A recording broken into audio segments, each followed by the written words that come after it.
There's been a lot of buzz recently about the thousands of Blizzard, Activision, and associate employees being laid off after the Microsoft acquisition last year. So I want to look at some of the facts. Firstly, Blizzard Activision, or Blizzard as I will call them, have only been gaining in profitability over the last few years. I would not say this is the result of producing good games though.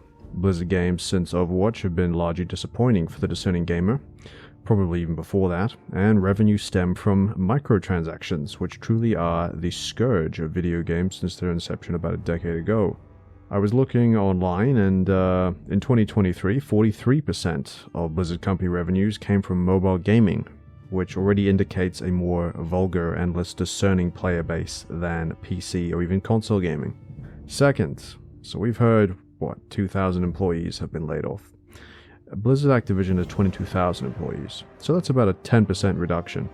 Honestly, this isn't really surprising. Amazon, eBay, and Google have laid off 300,000 staff in, I believe, the last year. If we recall, Elon trimmed 80 to 90% of Twitter staff, and it has only made the website a better experience to use. I've heard these roles are predominantly customer-focused, but how much difference will their loss make? I don't think it's as remarkable as people are making. If I go back and look at the numbers of Blizzard employees in 2012, which from the Wikipedia page is 4,700, now I would already argue that Blizzard was over the hill, so to speak, by 2012.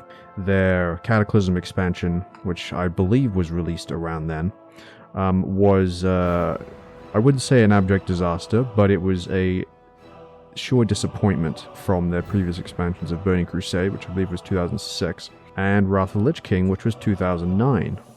A game, Wrath of the Lich King, that I was so eager to play when I was a teenager that I actually lined up outside the store at midnight to play that in Australia. So yeah, it was also around the same time that I stopped playing.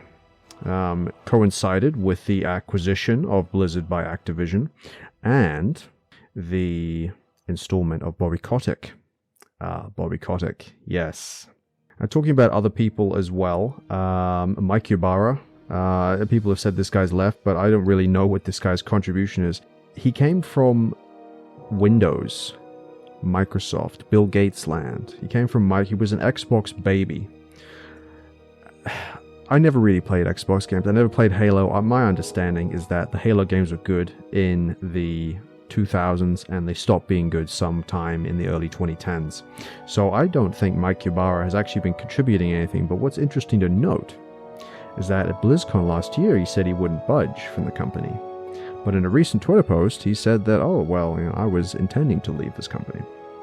Bobby Kotick, going back to our favorite capitalist, a frequent flyer on the Epstein Airways, as you might have seen as well. He stepped down as CEO at the end of December 2023, with Microsoft not appointing a direct replacement. Instead, a suite of Activision Blizzard executives now report up to Microsoft's Matt Booby.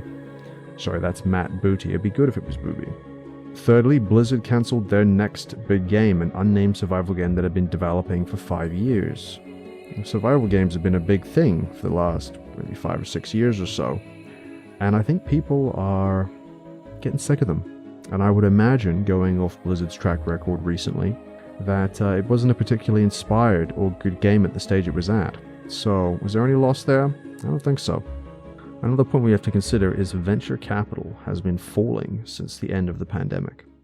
And it's estimated to have fallen some 70% since 2021. Now, this greatly impacts how much fat a company can sustain. And by fat, I mean superfluous jobs. For companies too deep into the corporate mindset, it also begins to lose the ability to properly govern itself and sort the skilled contributors from the chaff, you could say. A YouTuber named Pirate Software, quite entertaining to watch. He used to work at Blizzard, but he said that the performance metrics at Blizzard were terrible and made by people that didn't know what they were doing. And this is really the crux of corporatism. Corporatism is more to do with saying the right things as opposed to actually performing the job properly, interestingly enough. And there's so much abundance right now in Western society that corporations can operate like this. They can operate in a way that one would say is unintelligent, that wouldn't actually have contributed to their survival in earlier times. But now that they have brand names and they have frequent customers who go to them more out of habit than actual preference or choice, they can operate like this. But now, with that all aside, I want to move into something a bit more pertinent. What really happened at Blizzard, and how they went from making genre-defining games to fucking their dead corpses. I played World of Warcraft from 2005 until 2009, while I was at school. It was an incredible game, and not just because there wasn't much else to do at the time. This is an argument I've often heard. Sure, there was no social media, and YouTube was really quite nascent in its form. It didn't have the clickbait, the attention-grabbing dopamine hits that it has now. But there was still plenty of other things you could do with your time. And this is something actually I figured out in 2009 as I became older, and I stopped playing. But over the last few years as an engineer, I have a fascination with, etymology, causes. What makes something what it is? And I've defined a new word. I call this word agathology, or the study of greatness. And the study of greatness to me is fascinating, whether it's in the rise and fall of empires or what makes a civilization or a race of people great. To me is interesting and worth studying because it's something we might need to start implementing in the future. So, I'm going to tell you how these vanilla zones were crafted in a way, vanilla World of Warcraft of course, were crafted in a way that made them great, and compare them to other zones that lack creative vision. So beginning with vanilla zones, what made vanilla zones good, and Burning Crusade as well, although to a slightly lesser extent, is the correct and efficient portrayal of archetypes. An archetype is something that exists in the human consciousness, or subconsciousness, that all our mythology, legends, and even culture stems from. Vanilla zones implemented archetypes perfectly, in a way that other games largely failed to do. It implemented them in a way that's almost fairy tale-like. It's enchanting. It's something that can hold the attention of both child and adult. Vanilla World of Warcraft perfectly embodied the fantasy of every warrior civilization of man. To adventure without fatigue, death, or hunger, with many friends, to explore strange new worlds and overcome formidable obstacles. Mainly to never have to do the same thing twice, which is what modern drudgery is. Look no further than the mythology and Homeric legends of ancient Greece, like the Odyssey, to understand this crucial point. Good adventure games must first begin at ancient archetypical roots of heroic legends, roots that still exist in every young man today, although very much buried and hidden. Increasingly, young men aren't even aware of these archetypes themselves. The first zone I played was Terrestrial Glades. It's a spooky zone.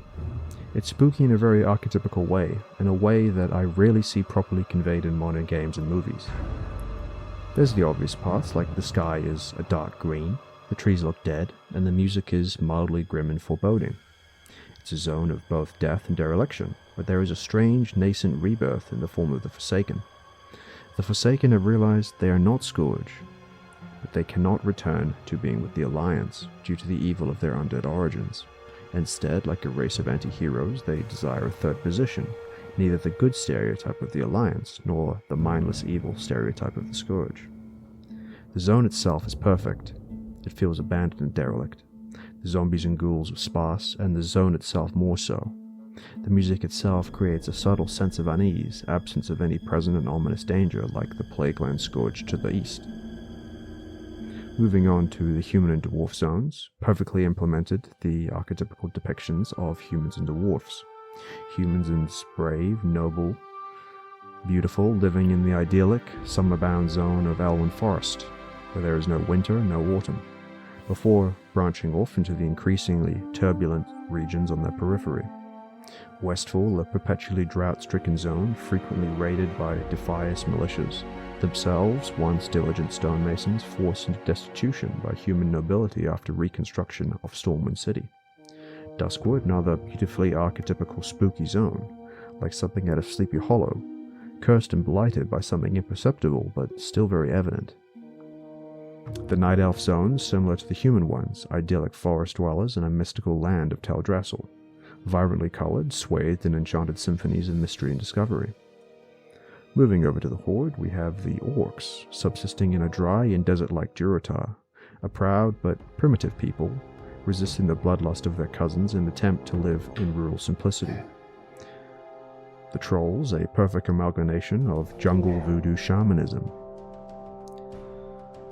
Now these zones, visually, they contribute to the atmosphere, but I have to say the music quality is at least half of it as well. I spend a lot of time listening to World of Warcraft soundtracks. In fact, they're what I listen to when I am working. And people don't give enough credit to the importance of music in defining the gaming experience. Generally, I notice that expansions after Burning Crusade don't have great music. They don't build atmosphere progressively, or they are too loud, too intrusive in their melodies. Consider the Swamplands music of the Wetlands, Swamp of Sorrows, and Duskwallow Marshes. I feel like I'm a Navy commander when I'm listening to this music, neck deep in the water, slowly and silently prowling up a river delta, obscured by mist and fog, tracking my prey. Or the music of Westfall and the Barrens, similar in theme but different in implementation. Westfall relying more on the brighter but distant sounds of clarinets and trombones, emulating the sounds of winds over sun-scorched plains of Bordeaux or Omaha, but still full of human nobility, albeit distant from Stormwind. The zones of Durotar and the Barrens, poignant with the nobility of spirit of the Orcish race, with more cello and orchestral drum, and the occasional Orcish yo, so we remember we aren't in Westfall. Moving on to the higher level zones, Stranglethorn Vietnam, a big favorite, with percussion-heavy tribal beats, heavy with the ambience of jungle fauna, dangerous felines stalking the undergrowth. Xylophones and other wind instruments make an exotic and exciting ambience, with the only newer jungle zone to replicate such atmosphere being that of Zuldazar. Zuldazar music is another favorite of mine, I must say, but as the expansions go on, the favorite music that I have really diminishes in number. And we have to remember this was all created with technology and graphics from 2004, brilliant in its simplicity, allowing enough space for our imaginations to fill in the blanks, without the more modern audio-scripted and high polygon counts of more recent expansions. I could go on, but I'm just emphasizing the most important point here. Good game zones, Vanilla WoW just being one of them, like worlds of video games in the 2000s, made better atmospheres with less. They had more time to explore creativity without their corporate overlords ruling down over them, and the designers likely had more appreciation of art, music, and mythology from earlier times. The epic tales of ancient history are something fast disappearing in public schools in the 21st millennia and from public consciousness as a whole. And with an abundance of media that does not stimulate our imagination but rather stunts it, the general capacity of our species to imagine mystical worlds beyond our own peaked out more than a decade ago. Not to say that it's gone. There are games and media, usually coming out of Japan, a place with more respect and knowledge of Western arts and mythology than the contemporary West itself, has aptly proven this with recent games such as Elden Ring and Sekiro. Their games and anime are still attempting what we did decades ago when creative vision and artistry was rewarded by a discerning player base, and lack thereof justly punished with an absence of sales. But it's not hard to fix the corporatization of Western video games. Just stop buying them.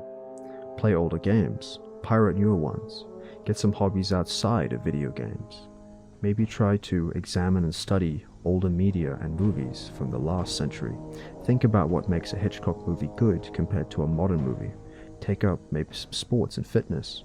Try to recapture the earlier state of man. It really isn't difficult to find it if you get off your phone and look. With the internet, it's easier now than ever to rediscover the heroism and adventure of past ages. Western game companies have completely abandoned their creative vision that created them.